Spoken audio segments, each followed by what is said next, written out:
Hey, welcome back to this little video series on speaking up. Last time, if you missed it, I talked about preparation for speaking up.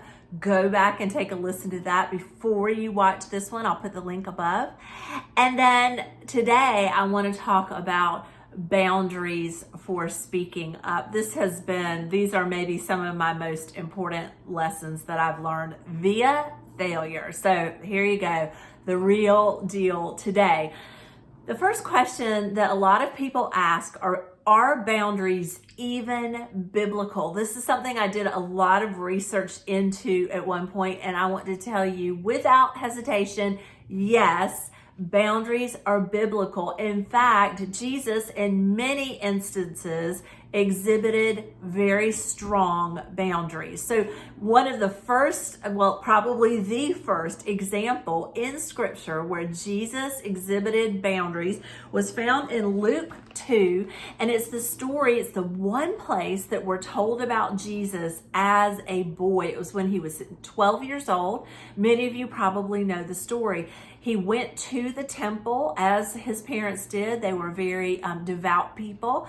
And he went with his parents to the temple, and the whole crowd from their community turned back to go back home.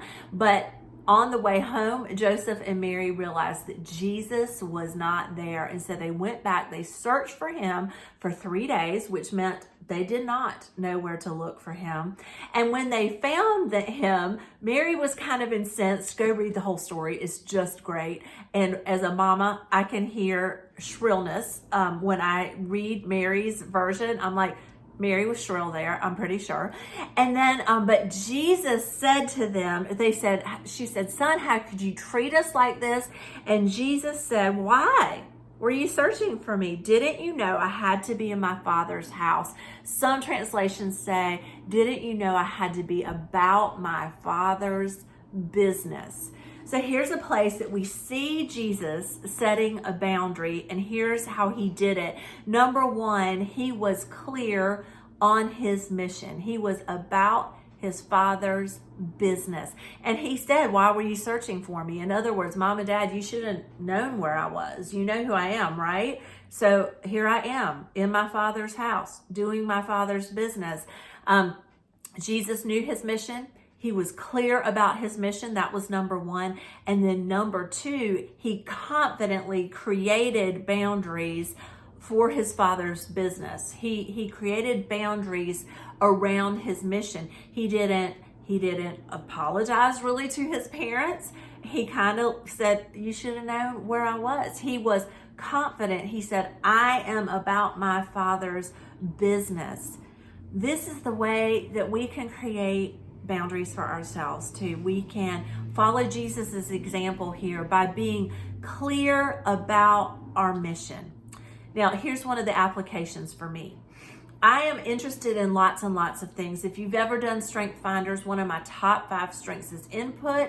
It means that I'm a resource junkie, that I collect resources, that I'm interested in lots and lots and lots of things. And when I'm scrolling Facebook, in my head, I have a lot of things to say. But you know what? If I commented on everything, that would make me obnoxious. Let's just be real clear about that. And I'm sure you would understand that too. It would make me one of those people. And I don't want to be one of those people. So one of the things that I'm doing for myself, for my own boundaries, is to ask myself when I want to say something, in conversation or type something in social media, I will ask myself, is this my mission? And many times the answer is no.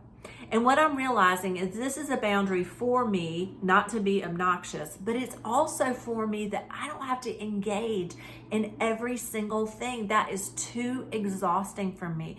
And that takes time away from the things that I really am called to, the mission that God has given me. What's the mission that God has given you? Whatever that is, speak up about that thing and leave everything else alone. This is what I'm trying to teach myself to do with this internal boundary that I've created. And then there's a set of healthy external boundaries that we can create. On my website, I have something called Rules of Engagement. If you type it in the search, it'll come up. And the rules of engagement on my website is basically you can disagree with me. You can ask me questions that express your disagreement, all those things. You cannot call me names. You cannot call my character into question.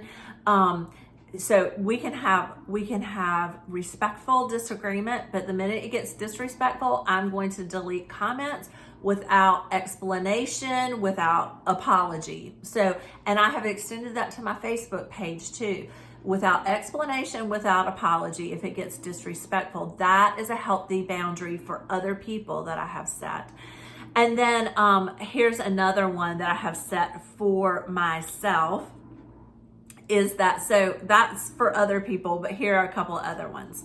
So I've gotten myself into trouble 2 times in the last 3 weeks or so on social media.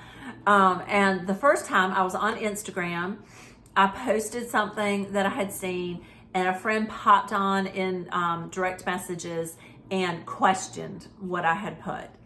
And she wasn't disrespectful, so she was not breaking my rules of engagement, but I just flashed hot. I flashed hot.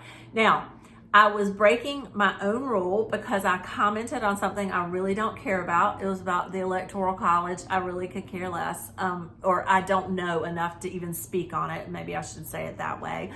I do believe in defending our Constitution, but this was outside of that. And so I had broken that boundary for myself. And then I flashed hot and I popped back and I answered her in a real kind of snippy way. And almost instantly regretted it. And by the next morning, I was just drowning in regret because this is a sweet, sweet friend.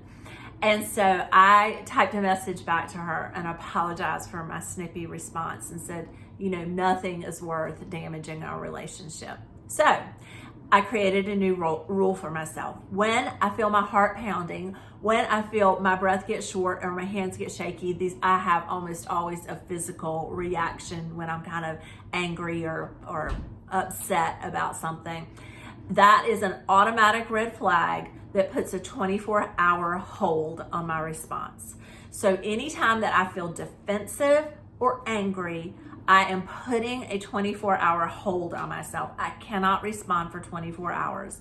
If I enforce this in my life, I'm almost always sane again in 24 hours, but not necessarily before then. So that is one of the boundaries that I have for myself.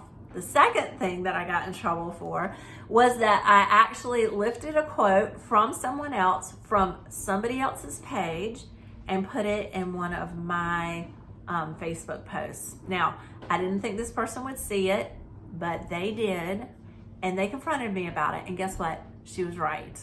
And so one of my new rules for myself is that I will use my words only, that I will not use other people's words and other people's quotes. So that's another boundary for myself, so that I can really infuse my posts and my responses with the those fruits of the Spirit, just like I talked about in the last video. So these are some of the external boundaries for other people that I'm putting on things, and some internal boundaries that I'm putting on things for myself. Now, if you are another person who struggles with boundaries and even still wonder, are boundaries biblical, then I would love to point you to the book that I co-authored with Sherry Gregory called Exhale. We have a whole section on lose who you're not, and part of losing who you're not is creating boundaries around your mission. And we've got lots and lots of information about how to do that and why to do that. So if you're wondering about boundaries, pick up a copy of Exhale today. I'd be so honored by that. Thanks for being with me. One more to come.